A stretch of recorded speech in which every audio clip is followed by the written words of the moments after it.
আসসালামু আলাইকুম। প্রিয় দর্শক, আপনাদের কি মনে আছে কিনা জানি না, আবার মনে করিয়ে দিচ্ছি। কয়েক মাস আগে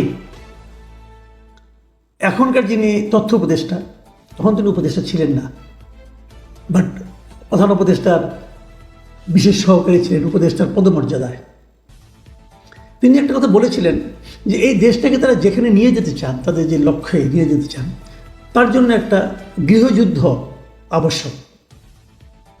এতদিন পরে এসে তার সেই কথার অর্থ যেন আমরা টের পেতে শুরু করেছি।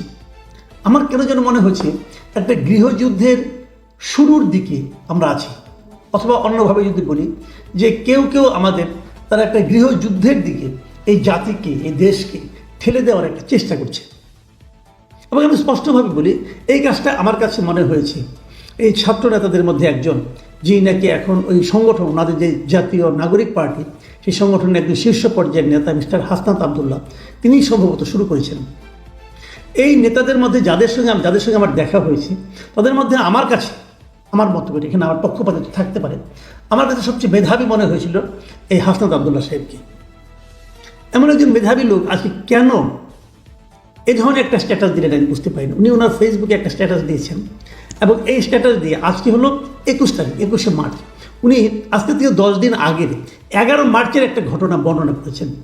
11 মার্চ দুপুর 2:30 সেই সময় লিখে উনি পুরো একটা স্ট্যাটাস লিখেছেন।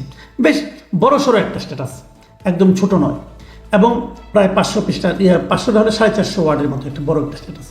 সেখানে উনি কী লিখেছেন? উনি যেটা বলেছেন যে এই 11 মার্চ দুপুর 2:30 উনি নাকি সেনানিবাসে, ক্যান্টনমেন্টে উনি নাকি একটা মিটিংয়ে বসেছিলেন, এবং সেখানে তাদেরকে ক্যান্টনমেন্টের পক্ষ থেকে কিছু প্রস্তাব তাদেরকে দেওয়া হয়েছিল, এবং সেই প্রস্তাবগুলি বলাই বাহুল্য উনি প্রত্যাখ্যান করেছেন, এবং প্রত্যাখ্যান করে উনি এখন সেগুলি জনগণের কাছে প্রকাশ করে দিয়েছেন। তো এটা নিয়ে অনেক প্রশ্ন, অনেকে অনেক কথা বলতেছেন যে 11 তারিখের ঘটনা উনি এতদিন পরে কেন প্রকাশ করলেন। যাই সেটার ব্যাখ্যা ওনার অত ওভাবে নাই, বাট কিছুটা আছে, সেটা আমি বলছি। তার আগে আমি ওনার স্ট্যাটাসের কিছু কথা আপনাদের পড়ে শোনাবো এবং সঙ্গে সঙ্গে মন্তব্য করব। পরে একবারে মন্তব্য করতে গেলে না খেয়ে হারিয়ে ফেলি, কাজে এই সঙ্গে সঙ্গেই মন্তব্য করব। উনি লিখেছেন, আপনারা শুনুন, রিফাইন্ড আওয়ামী লীগ নামে নতুন একটি ষড়যন্ত্র নিয়ে আসার পরিকল্পনা চলছে। এই পরিকল্পনা পুরোপুরি ভারতের। সাবির হোসেন চৌধুরী, শিরিন শারমিন, তাপসকে সামনে রেখে এই পরিকল্পনা সাজানো হয়েছে। মানে মূল বক্তব্য হলো রিফাইন্ড আওয়ামী লীগ, মানে যে সমস্ত আওয়ামী লীগের নেতাদের বিরুদ্ধে দুর্নীতি, অপরাধ, অপকর্মের অভিযোগ ছিল তাদেরকে বাদ দিয়ে একটা নতুন আওয়ামী লীগ করা হবে, রিফাইন্ড। এবং সেখানে শীর্ষ তালিকায় থাকবে সাবির হোসেন চৌধুরী, শিরিন শারমিন এবং তাপস। এই যে তাপসকে আমি আমার মন্তব্য করছি, তাপসকে যদি আপনি আনেন আওয়ামী লীগের মাথায়, সে রিফাইন্ড হলো কী করে? একই জিনিস হলো। আওয়ামী লীগ মানে সবচেয়ে দুর্নীতির অভিযোগ যে সমস্ত আওয়ামী লীগের লিডারদের মধ্যে ছিল, তার মধ্যে তাপস হলো শীর্ষস্থানীয় একজন। তাকে দুর্নীতিতে হারাতে পারবে এমন লোক মনে হয় খুব কমই ছিল। আমি জানি না, কেউ পারলে পারতেও পারে, কিন্তু আওয়ামী লীগের লিডারদের মধ্যে তার চেয়ে বেশি দুর্বিনীত, তার চেয়ে বেশি বেপরোয়া, তার চেয়ে বেশি করাপ্ট, এবং তার চেয়ে বেশি, আপনি কি বলবেন, এটা অসভ্য দ্বিতীয় আর কোনো নেতা ছিল কিনা আমার সন্দেহ আছে। সেটা মানুষই মনে করতো না। এই লোক বলেছিল, একজন সেই চিফ জাস্টিসকে তাকে নামিয়ে দিয়েছিল, এই লোক বলেছিল। আর তাকে মাথায় আনলে রিফাইন্ড আওয়ামী লীগ হয় কীভাবে ভাই? ঠিক আছে, আরও কি লিখেছেন? উনি লিখেছেন, আমি সহ আরও 2 জনের কাছে ক্যান্টনমেন্ট থেকে এই পরিকল্পনা উপস্থাপন করা হয় 11 মার্চ দুপুর 2:30। এই 2 জনকে আমি জানার খুব আগ্রহ ছিল। আমি পুরো জিনিসটাই পড়লাম, আমি ওই 2 জন সম্পর্কে জানতে পারলাম না। আপনি যদি আপনার নাম প্রকাশ করতে পারলেন, তো ওই 2 জনের নাম প্রকাশ করলেন না কেন? এটা কিন্তু আমার একটা প্রশ্ন, আশা করি উনি জবাব দেবেন। উনি আরেক জায়গায় লিখেছেন, ইতিমধ্যে একাধিক রাজনৈতিক দলকেও এই প্রস্তাব দেওয়া হয়েছে, তারা শর্ত সাপেক্ষে আওয়ামী লীগ পুনর্বাসনে রাজি হয়েছে। তারপরে এটা প্রমাণ দিতে যে বলছেন, আপনি দেখবেন গত 2 দিন মিডিয়াতে আওয়ামী লীগের পক্ষে একাধিক রাজনীতিবিদ বয়ান দেওয়া শুরু করেছেন। আচ্ছা, তাহলে কোন কোন দল রাজি হয়েছে নামটা বলুন। তারা কি করেছে, কি বয়ান দিয়েছে? আমার তো এরকম কোনো বয়ান দেখছি না। হ্যাঁ, আমি দেখছি যে বিএনপি শুরু থেকেই বলছে, এটা 2-1 দিন হয় না, অনেক আগে থেকে তারা বলছে তারা আওয়ামী লীগকে নিষিদ্ধ চায় না। কেন চায় না? এটা তাদের রাজনীতি, এবং বিএনপির রাজনীতিটা আমার কাছে একদম স্পষ্ট। আমার ধারণা বিএনপির না চাওয়ার কী কারণে চায় না, এটা সবাই বুঝবেন। বিএনপি চায় না এই কারণে যে বিএনপি মনে করে যে আওয়ামী লীগ যদি ইলেকশনে আসে তারপরেও তাদের কোনো সমস্যা নেই। আওয়ামী লীগ তো জনগণ দ্বারা প্রত্যাখ্যাত একটা দল, জনগণ এই দলকে ভোট দেবে না। মাঝখান থেকে তাদের লাভ হবে, তারা ইলেক্টেড হবে এবং তারা বলতে পারবে যে আওয়ামী লীগকে নিয়ে ইলেকশন করেছি, আমরা জিতেছি। এই হলো বিএনপির হিসাবটা, স্পষ্ট হিসাব। আর যদি আওয়ামী লীগকে বাদ দিয়ে ইলেকশন হয় তাহলে সারা দুনিয়া বলবে যে আওয়ামী লীগবিহীন নির্বাচনে আপনি জিতছেন, তাহলে এটা অত ইনক্লুসিভ হয় না, বলবে। কিন্তু এই কথাটা তো কয়েকদিন আগে জাতিসংঘের যে অনুসন্ধানী দল এসেছিল তারাও তো বলে গেছে, তারাও তো আওয়ামী লীগকে নিষিদ্ধ চায় না। এটাই নিয়ম। কাজে বিএনপি না চাওয়া খুব স্বাভাবিক। চায় কারা? চায় এই ছাত্ররা। কেন চায়? চায় এই কারণে আওয়ামী লীগ থাকলে তাদের অবস্থাতে আরও খারাপ হবে, এটা তাদের মাথায় ঘুরাই দিচ্ছে। মূল ঘটনা এখানেই। যাও, আমি এরপরে আসি। আরেক জায়গায় উনি লিখেছেন রিফাইন্ড আওয়ামী লীগ যাদের দিয়ে করা হবে, মানে তাদেরকে বলা হয়েছে, আমাদেরকে আরও বলা হয়, কি বলা হয়, রিফাইন্ড আওয়ামী লীগ যাদেরকে দিয়ে করা হবে তারা এপ্রিল মে থেকে শেখ পরিবারের অপরাধ স্বীকার করবে, হাসিনাকে অস্বীকার করবে এবং বঙ্গবন্ধুরা আওয়ামী লীগ করবে এমন প্রতিশ্রুতি নিয়ে জনগণের সামনে হাজির হবে। এটা নাকি তাদেরকে আর্মির পক্ষ থেকে বলা হয়েছে। আচ্ছা, যদি এরকম বলা হয়ে থাকে অসুবিধাটা কি? তাহলে অসুবিধাটা কি? তাহলে তো আমার পক্ষে মনে হয় যাতে খারাপ কি? কারণ আওয়ামী লীগ পুরো দলটাই খারাপ। তাহলে কি হয়? তাহলে আওয়ামী লীগের যারা সমর্থক, যারা আওয়ামী লীগকে ভোট দেয় তারাও খারাপ। এই লোকগুলিকে আপনি কী করবেন? দেশ থেকে বের করে দেবেন? সবাইকে জেলে পড়বেন? পারবেন? ওই ক্ষমতা আপনার আছে? আওয়ামী লীগ খারাপ হয়নি, আওয়ামী লীগের গঠনতন্ত্র চেঞ্জ হয়েছে। আওয়ামী লীগের গঠনতন্ত্র দেখে বলেন তো এই গঠনতন্ত্রের কোন ধারায় আনা হয় খারাপ? বলতে পারবেন না। আওয়ামী লীগ একটা বড় দল, অনেক সমর্থক। এই দল যারা পরিচালনার দায়িত্বে ছিল গত কয়েক বছর তারা খারাপ করেছে, তারা এই দলের নাম নিয়ে তারা অপরাধ করেছে।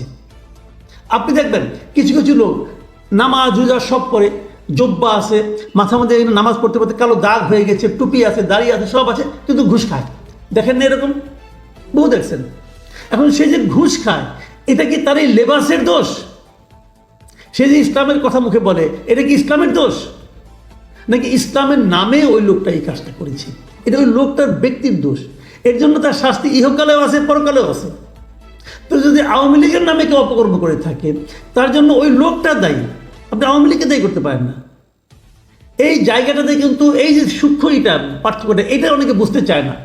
ভাই, আওয়ামী লীগের যত লোক করাপশন ছিল, আপনি হয়তো বলবেন যে এভাবে দিলে তো আওয়ামী লীগের সমস্ত নেতাই চলে আসে। আসুন, সমস্ত নেতারই বিচার করেন। সেন্ট্রাল লিডার, জেলা পর্যায়ে লিডার, উপজেলা পর্যায়ে লিডার, এমপি যত ছিল সবার বিচার করেন, আমার কোনো আপত্তি নাই। ধরে ধরে বিচার করেন। কিন্তু যারা এই পদগুলোতে ছিল না, যারা আওয়ামী লীগকে ভোট দেয়, আওয়ামী লীগকে ভালোবাসে, তাদেরকে আপনি নিষিদ্ধ করবেন কোন বিবেচনায়, কোন দায়িত্বে, কোন হিসাবে, কোন যোগ্যতায়? পারেন না রে ভাই। আচ্ছা ঠিক আছে, আমরা আসেন আরেকটু পড়ি। তাদেরকে নাকি ওই আরবিদের পক্ষ থেকে বলা হয়েছে যে Awami League must come back. তো Awami League must come back সত্য কথা তো, এটা মিথ্যা বলে নেই তো। Awami League must come back. পৃথিবীর সব দলই একশো মানে ফিরে ফিরে আসবে। আসবে না কেন? ওটা তার আদর্শের কথা। আদর্শের তো আমাদের কোনো খারাপ দেখি না। আলোচনার এক পর্যায়ে, এখন এই আলোচনা শুনুন আপনারা, আলোচনার এক পর্যায়ে বলি, মানে কে বলে? হাসান আব্দুল্লাহ, যে যেই দল এখনো ক্ষমা চায় নাই, অপরাধ স্বীকার করে নাই, সেই দলকে আপনারা কিভাবে ক্ষমা করে দিবেন? অপর পক্ষ থেকে রেগে গিয়ে উত্তর আসে, you people know nothing, you lack wisdom and experience, we are in this service for at least 40 years. তোমার বয়সের চেয়েও বেশি। এটা নাকি তাদেরকে বলছে আর্মি অফিসাররা, অথবা অপর পক্ষ। কে বলছে ভাই? নামটা বলেন। আপনাদের সবই বলে দিয়েছেন, তাহলে এই নামটা বলতে সমস্যাটা কি? আপনাকে কোন অফিসার বলেছে? অফিসার বলেছে নাকি কোনো সিপাহী বলেছে? কে বলেছে? নাকি আর্মি চিফ বলেছে? বলেন, নাম বলেন না কেন? আমরা আপনার নামটা শুনতে চাই। কে এই কথাটা বলেছে? যদি সে বলে থাকে, এই যে বলাটা, এই বলাটা সে বলতেই পারে, এখানে কিন্তু কোনো অন্যায় কিছু নাই। সে যদি 40 ইয়ার্স চাকরি করে তাহলে আপনার বয়সে বেশি হবেই। আবার এখানে নাকি আরও বলেছে যে তাছাড়া আওয়ামী লীগ ছাড়া ইনক্লুসিভ ইলেকশন হবে না। এই কথাটাকে ওই আর্মি ভদ্রলোক বলেছেন, ওনারা বলেছেন। যদি এই কথাটা বলে থাকে, এই কথা ভুলটা কি আছে? আওয়ামী লীগ ছাড়া আপনি ইনক্লুসিভ ইলেকশন কীভাবে করবেন? আওয়ামী লীগ ছাড়া ইলেকশন হবে, যে ইলেকশন আওয়ামী লীগ করছিল একবার 2014 সালে। ইনক্লুসিভ ইলেকশন করতে হলে আওয়ামী লীগ নিয়েই করতে হবে, কারণ আওয়ামী লীগের যে ভোটগুলি আছে, এই ভোটগুলি তো আছে আওয়ামী লীগের। ইনক্লুসিভ ইলেকশন আওয়ামী লীগের ইলেকশন করে দেখেন না, তারা অর্ধেক ভোট পান কিনা আপনারা দেখেন না? এত সোজা। মানুষের মন জয় করতে হয় ভাই। ভোট পেতে হলে মানুষ আপনাকে একটা ভোট দিবে, বা উল্টাভাবে মানুষের কাছ থেকে এই ভোটটা আদায় করতে হবে। একটা মানুষের কাছ থেকে একটা ভোট আদায় করতে হলে ওই মানুষের মন জয় করতে হয়। ওই মানুষকে ভয় দেখিয়ে পাওয়া যায় না, হুমকি ধামকি দিয়ে পাওয়া যায় না, ইমোশন ক্রিয়েট করে পাওয়া যায় না, যে কাজটা আপনারা এখন করছেন। আমি বলবো এই কথা হলে আরেকটু পরে বলবো। তারপরে উনি ফিনিশিংয়ে এসে মানুষকে কীভাবে উদ্দীপ্ত করার চেষ্টা করেছেন সেটাও একটু পরে শোনাই। আজকেও ক্যান্টনমেন্টের চাপকে অস্বীকার করে আমি আবারও আপনাদের উপরে ভরসা রাখতে চাই। এই পোস্ট দেওয়ার পর আমার কি হবে জানি না, নানামুখী প্রেসারে আমাকে হয়তো পড়তে হবে, হয়তো বিপদেও পড়তে হতে পারে, কিন্তু আওয়ামী লীগ নিষিদ্ধের প্রশ্নে কোনো ধরনের আপোষ করার সুযোগ নেই। তারপরে লিখেছেন আরেক জায়গায়, আজ আবারও যদি আপনাদের সমর্থন পাই, রাজপথে আপনাদের পাশে পাই, তবে আবারও এই আওয়ামী লীগ পুনর্বাসনে ভারতীয় ষড়যন্ত্র আমরা উড়িয়ে দিতে পারব।